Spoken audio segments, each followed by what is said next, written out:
সূৰ্যোদয়ৰ সময়ত বা গধূলি সময়ত বা ৰাতিৰ সময়ত জন্ম হোৱা জাতক জাতিকাৰ ব্যক্তিত্ব।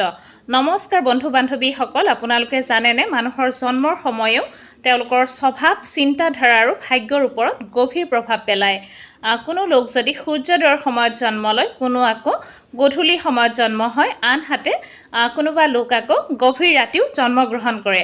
আৰু জ্যোতিষশাস্ত্ৰ অনুসৰি এই সময়বোৰে ব্যক্তিত্বৰ ওপৰত বিশেষ প্ৰভাৱ পেলায় বুলি কোৱা হয়।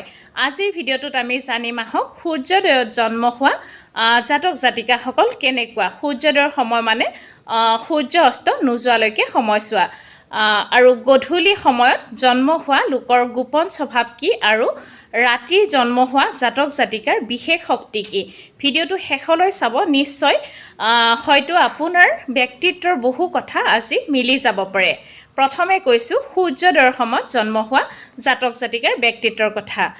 যিসকলৰ জন্ম পুৱা সূৰ্য উঠাৰ সময়ত হয়, তেওঁলোক সাধাৰণতে খুব পজিটিভ মাইণ্ডৰ হয় আৰু এওঁলোকৰ ভিতৰত থাকে আত্মবিশ্বাস, নতুন কাম কৰাৰ খুব শক্তি থাকে আৰু সাহস থাকে, নেতৃত্ব দিয়াৰ ক্ষমতা থাকে, খুব সকলোকে মটিভেট কৰাৰ গুণ থাকে এওঁলোকৰ মাজত আৰু বেছিভাগ সময়ত খুব এনাৰ্জেটিক আৰু হোপফুল দেখা যায় তেওঁলোকক। জীৱনত কিমান সমস্যা নাহক কিয় সহজে হাৰ নামানে আগবাঢ়ি যায় তেওঁলোক। আন এটা বিশেষ কথা হৈছে এওঁলোকৰ মন খুব পৰিষ্কাৰ, কাকো সহজে ঠগিব নোৱাৰে, কিন্তু নিজে বহু সময়ত আনক বিশ্বাস কৰি ঠগ খাব পাৰে। বন্ধুত্ব আৰু পৰিয়ালৰ ক্ষেত্ৰত তেওঁলোক খুব লয়েল হয় আৰু নিজৰ লক্ষ্য পূৰণ নোহোৱালৈকে চেষ্টা কৰি থাকে, কিন্তু কেতিয়াবা অত্যাধিক ইম'চনেল হৈ সিদ্ধান্ত লৈ পেলায়, যাৰ বাবে পিছত সমস্যাত পৰিব পাৰে তেওঁলোক বা সমস্যাত পৰা দেখা যায়। 2 নম্বৰতে কৈছোঁ মই এইবাৰ গধূলি সময়ত জন্ম হোৱা জাতক জাতিকাসকলৰ কথা। সূৰ্যাস্তৰ ওচৰৰ সময়ছোৱা হয় এইখিনি। তেওঁলোক খুব মিষ্ট্ৰিয়াছ হয়, মিষ্ট্ৰিয়াছ নেচাৰৰ হয়, মানে সহজে মানুহে ধৰিব নোৱাৰে তেওঁলোকে কি ভাবি আছে, কি কৰিব। এওঁলোক বাহিৰৰ পৰা খুব বেছি শান্ত যেন লাগে, কিন্তু ভিতৰত বহুত গভীৰ চিন্তা কৰি থাকে। এওঁলোকৰ কিছু বিশেষ গুণ আছে, যেনে ধৰক আপোনালোকৰ ক্ৰিয়েটিভিটি, তাৰপিছত অন্তৰ্দৃষ্টি শক্তি, তাৰপিছত মানুহ বুজি পোৱাৰ ক্ষমতা, আধ্যাত্মিক চিন্তা এওঁলোকৰ বহুত বেছি থাকে। বহু সময়ত এওঁলোকে আগতে অনুভৱ কৰিব পাৰে কোনজন ভাল মানুহ আৰু কোনজন বেয়া মানুহ, নিজেই মানে অনুভৱ কৰিব পাৰে তেওঁলোকে। এওঁলোক একেবাৰে সকলোৰে লগত সহজে মিলি নাযায় বা মিল খাব নিবিচাৰে, নিজৰ এখন পৃথক জগতত থাকিবলৈ খুব ভাল পায়। প্ৰেমৰ ক্ষেত্ৰত তেওঁলোক খুব চিৰিয়াছ হয়, যাক ভাল পায় মনৰ পৰা ভাল পায়, কিন্তু বিশ্বাস ভাঙিলে সহজে পাহৰিব নোৱাৰে। এওঁলোকৰ জীৱনত হঠাৎ পৰিৱৰ্তন বহু বেছি দেখা যায়, কেতিয়াবা খুব সফলতা আহে, আকৌ কেতিয়াবা নিঃশব্দে ষ্ট্ৰাগল কৰিবলগীয়া হয়।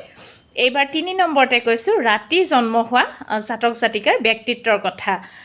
ৰাতি জন্ম হোৱা জাতক জাতিকাসকল জ্যোতিষশাস্ত্ৰ মতে এওঁলোক খুব পাৱাৰফুল মাইণ্ডৰ হয়।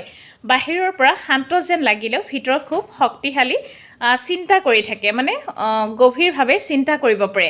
এওঁলোকৰ বিশেষ গুণ হৈছে গভীৰ চিন্তা, গোপন স্বভাৱ, তাৰপিছত বুদ্ধিমত্তা শক্তি, তীক্ষ্ণ পৰ্যবেক্ষণ শক্তি, খুব ধুনীয়াকৈ এবজৰ্ভ কৰিব পাৰে।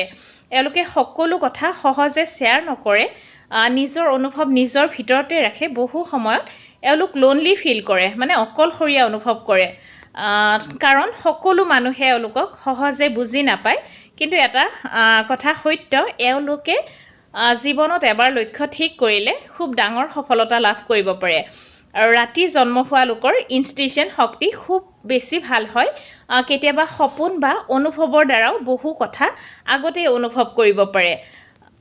তেন্তে বন্ধুসকল, আপুনি কোন সময়ত জন্ম হৈছিলে ভিডিঅ'টো চাই আপোনাৰ ব্যক্তিত্বৰ লগত মিল পাইছেনে কমেণ্টত জনাবলৈ নাপাহৰিব। আৰু এনেধৰণৰ এষ্ট্ৰলজি আৰু ৰাশি সম্পৰ্কীয় ইণ্টাৰেষ্টিং ভিডিঅ' পাবলৈ পেজটো ফ'ল' কৰি ৰাখিব আৰু ভিডিঅ'টো ভাল লাগিলে বন্ধুবৰ্গৰ মাজতো শ্বেয়াৰ কৰিবলৈ নাপাহৰিব। ধন্যবাদ।